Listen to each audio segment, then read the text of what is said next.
So what actually is self-improvement? I mean, you see it on the internet everywhere, but I'm starting to think that people are looking at self-improvement like a specific set of habits. If you meditate, you do breath work, you go to the gym, then you're on self-improvement. But I think self-improvement is much bigger than that. There's a much easier way of looking at self-improvement, and it literally is in the name, self-improvement, becoming a better version of yourself. But this can look like anything. I think the key for self-improvement isn't following a specific rule book, though those habits are very helpful. It's a very personal thing. What do you need to improve in? You could have accidentally negotiated your way into getting sweets off of a kid in primary school, and that would have triggered your brain into being an insanely good salesperson. But then you'll still have other areas where you need to improve in. While somebody else as a kid might have had an attractive girl tell them that they're going to be a lady killer, and all of a sudden in their mind they're like, oh, I'm really good with girls. So they just kind of went down that path, felt very confident, but then didn't really know how to take action or be healthy with gym and food. I'll give you some really vague examples from my life. I was on self-improvement when I didn't have much money. I was a bit of a brokey, and I left my parents' house to live in London, which obviously was a big challenge financially. Also on self-improvement when I was feeling pretty nervous to approach this beautiful girl and ended up on a date with her. What about that time I had a wine business, and I didn't know that much about wine, to be honest, but I would still present wine in a wine tasting scenario where people actually do this stuff all the time. They know what they're talking about. And I was shitting myself. Yeah, I was in self-improvement in that time too. And how about the time that I buzzed my hair and grew it out and had so many stages in between where I didn't look great? That was self-improvement too. It doesn't necessarily have to be the same for everyone. A lot of the examples I gave you were to improve things such as confidence, proactiveness, because there's a lot of times where I just needed to do something, take action, and I wouldn't. Even my reliance on looks, for example, when we're talking about the buzz cut, my business negotiation skills, all these things were things I was really struggling with and I needed to improve in, and I still would like to continue improving in. And there's other things too, of course, these are just examples. The main gist is everyone needs to improve in different things. One of the biggest struggles that modern people are facing is just distraction, eternal distraction. We live in a very distracted society, a very consumerist society. It's all about social media and filling your brain with as much garbage as you can, just, can I binge this Netflix series today? I want to finish all 3 seasons tonight.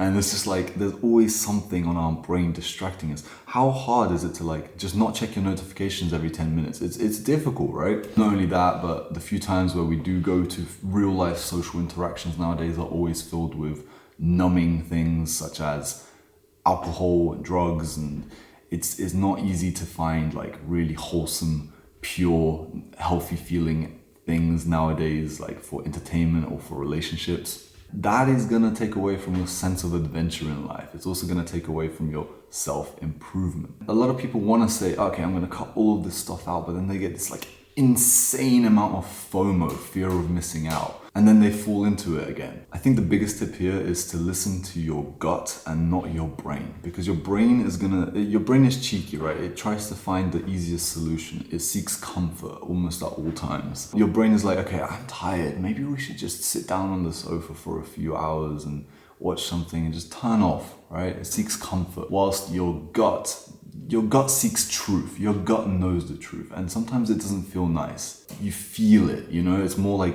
visceral. So listen to your gut, because your gut will tell you what you really need to be doing or you really should not be doing. And when you start listening to your gut, you start learning to say yes to really uncomfortable experiences. You need to start standing in the front lines, because I swear every single time that I've made the biggest changes in myself was when I put myself out of my comfort zone, which was by listening to my gut and definitely not listening to my brain, because my brain was saying, SOS, let's get the fuck out of here. This is not a comfortable place. My gut was telling me this is not nice, but it's what it needs to be done.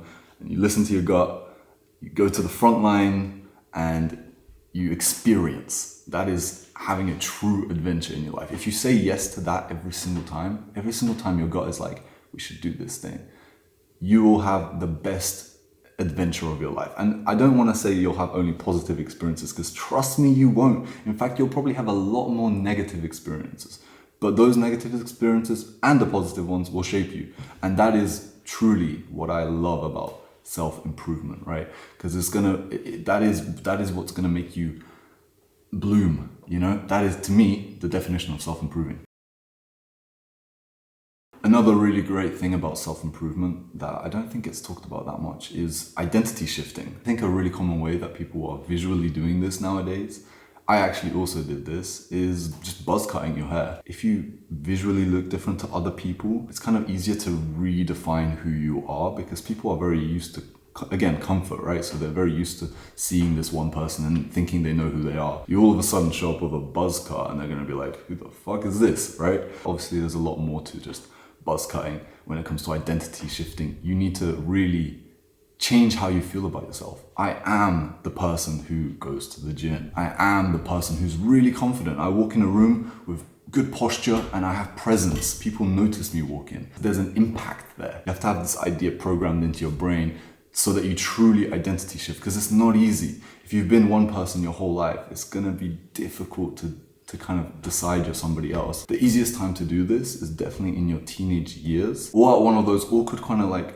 midway point in life where you're kind of like transitioning from one place into another. I'll give you a good example. Like, for example, when you finish school and you go into university, or finish university and go into work life, or you go from one job to another, or you meet a new group of people, like this weird kind of like in-between stage where you're neither there nor there, you can kind of really take advantage of that stage to redefine who you are to the people around you and to yourself.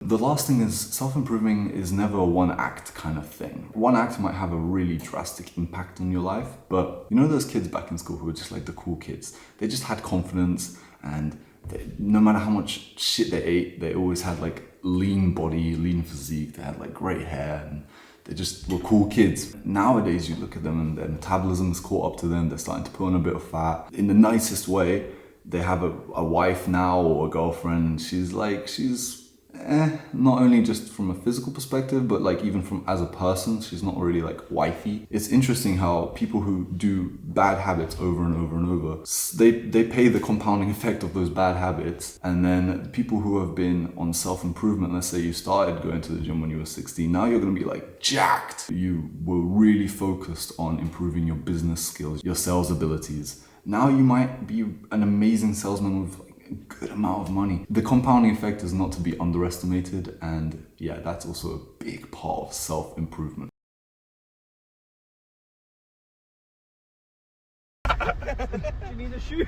One of the biggest things that is difficult during a self-improvement journey is how lonely it can be, especially in the modern age where like a lot of the relationships are already so shaky from the fact that they're built on the foundation of going drinking and like shallow experiences. When you decide to like, okay, I'm gonna redefine my identity shifting, and I'm gonna take on these new habits, and I'm gonna go on this adventure of my life, a lot of the guys in your life might not really relate because they haven't had this like awakening moment, and so you're left doing it alone, and it can be quite lonely. And this is tough, man. I can't tell you to stay friends with people who you just do not resonate with anymore. I think the best advice I could give you is try and bring them along, especially if you're younger. It's not impossible for you to just be like, bro, there's this challenge, let's do this, I don't know, 90 days, no fap and gym, and let's see who can get bigger or whatever, like friendly competitiveness, you know what I mean? Like it's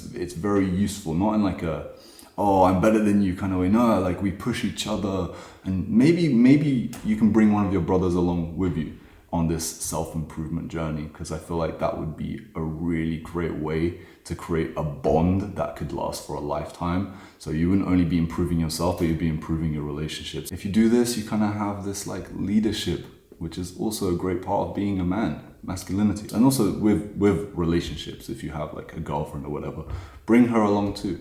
That's what I'm currently doing with my girlfriend. She's amazing, and she's following my lead. So yeah, man, that's what self-improvement is to me. It's just making life an actual amazing experience. Not all positive, but just like a truly adventurous experience, and just being the best version of yourself.